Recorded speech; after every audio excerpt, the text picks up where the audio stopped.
Pagkadating nung Apari, nag-pulling winner siya. 21 lang yung nag-clock na young bird. Pang-pito siya sa nag-clock. More on herbal pa rin tayo, tapos nagbibigay tayo ng Brewer's Yeast, Ideal, B12. Yun lang yung binibigay natin.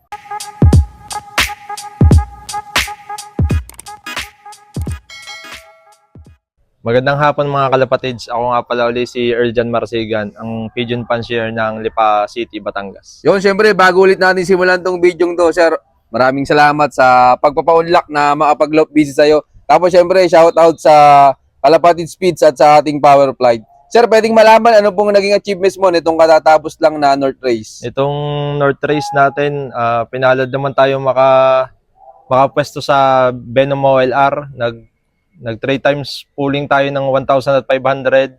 Lap champion tayo ng Santa Fe Nueva Vizcaya. 5th overall ng Motor Cup ng Venom OLR. Tapos 6 overall tayo ng Derby. Anong bloodline nun, sir? Yun yung mga De Bruxelles Coupman. Nakakross sa yung tinatawag kong si Babyface.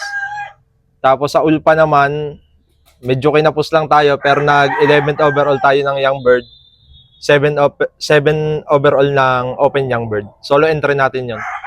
Paano kinamo, sir? Hindi tayo pinag-clock ng last lap. Nag-clock siya sa mga hard race pero hindi siya nag-clock nung maganda yung araw. Ilang days bago nakauwi? Kinabukasan lang, no, umuulan na uli ng malakas. Saka lang siya umuwi ulit. Tapos ngayong south ng 2025-2026, nung last na punta mo dito, sabi ko sa'yo, hanggang pulling lang ako, hindi ako makadali ng sprint. Ngayon naman, nakadali tayo ng sprint. Sa 4 na kinakarga natin, 3 na yung may trophy sa sprint. Yung dalawa, first and second overall tayo ng 2 laps. Tapos dun sa mini sprint na 3 laps, first, third, at saka 5th overall tayo. Tapos yung sumunod na sprint, second overall tayo. Yung dalawang ibon dun, 13 times pulling winner. Yung isa naman, 14 times na. Ayos din yung mga kalapatid. So, kahit sa malapit, matutulin na yung ibon ni Sir Erjan. Ano mga bloodline nun, sir? Yun yung line ng anime na tinatawag ko. Infusion siya ng Sakuragi ni Sir Joven at saka yung Magenta is ni Kuya JC. Tapos yung mga Gaspar, sila pa rin. Ayos, solid mga kalapatid. Tapos, sir, pwedeng makita pala yung winner mo nitong katatapos lang na North Race. Oo, pwede. Pasyal tayo sa likod. Yun, tara, samahan nyo kami mga kalapatids. Let's go. Dito nga pala mga kalapatids, nakakulong yung latest winner natin ng North Race. Mga kalapatids, so, ganda ng breed. Naka-breed na siya ngayon eh. Lawak ko. Stock look mo nga pala yan, sir, no? Oo. Tapos isinalang ko na lang siya dito. Tignan nyo, naka-VIP na kulungan, mga kalapatids. So, ang lawak ko. Tsaka ang ganda dito, mga kalapatids. Ganda ng klima. Napakaginawa. Kaya tignan yung mga ibon, oh. Panis.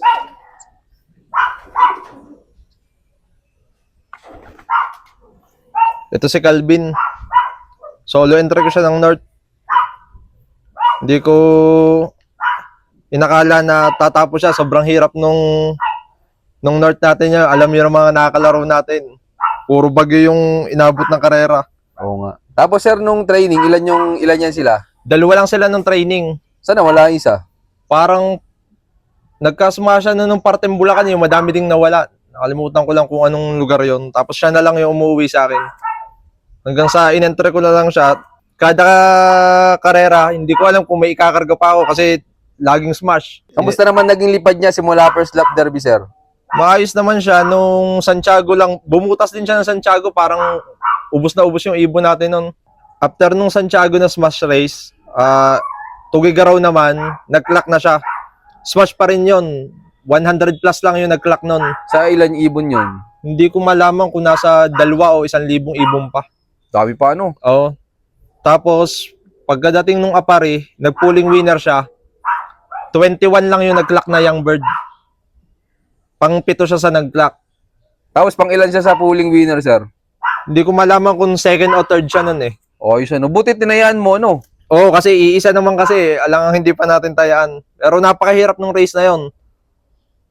Halos naubos yung ibon doon sa Apari na yon.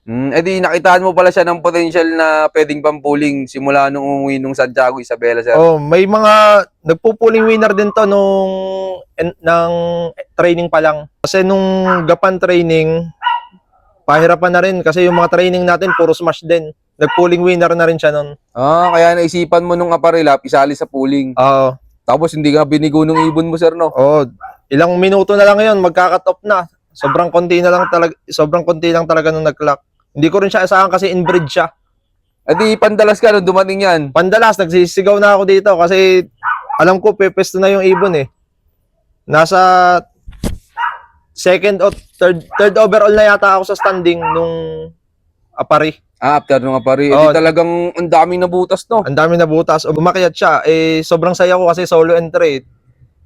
So, tapos pagdating na Santa Ana, doon lang tayo medyo nalungkot kasi kung kailan gumanda yung panahon, hindi siya nag-clock.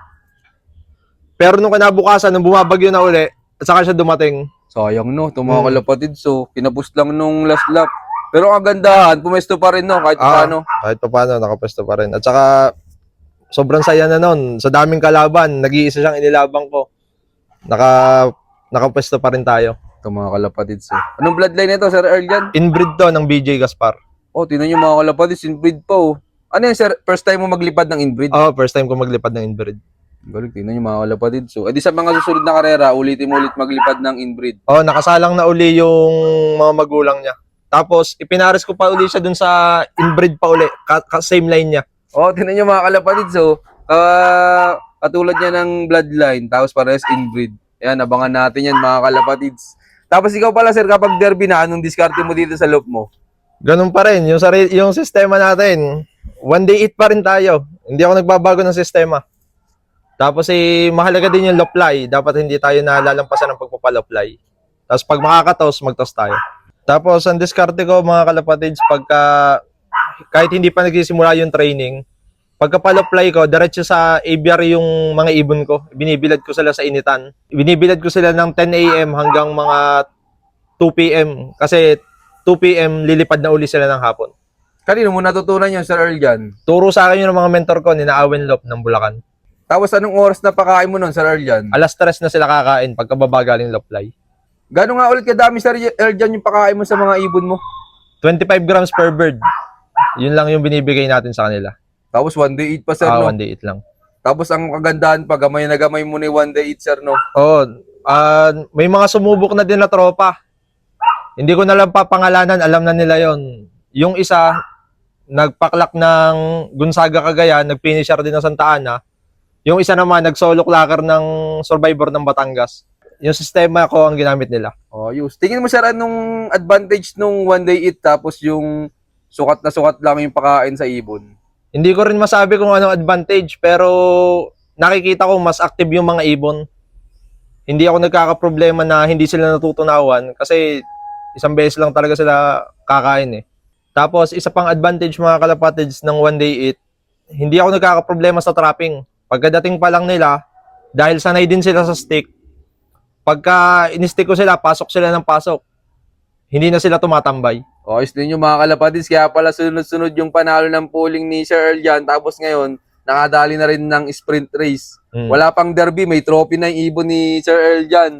Ayos ah. Tapos sir, ano po palang mga gamit mong supplements dito kapag derby na? More on herbal pa rin tayo, tapos nagbibigay tayo ng Brewer's Yeast, Ideal, B12, yun lang yung binibigay natin. Tapos sir, ano nga ulit mga gamit mong herbal dito? Yung pinakulong paragis at saka malunggay, araw-araw ako nagpapakulo nun, binibigay sa kanila. Tuwing, ano yun, umaga o hapon? Tuwing umaga. Kahit Friday? Oo, plain water lang ako sa hapon. Oh, ayos yan. Maraming salamat Sir Earl dyan. Yan, good luck sa mga susunod na karera.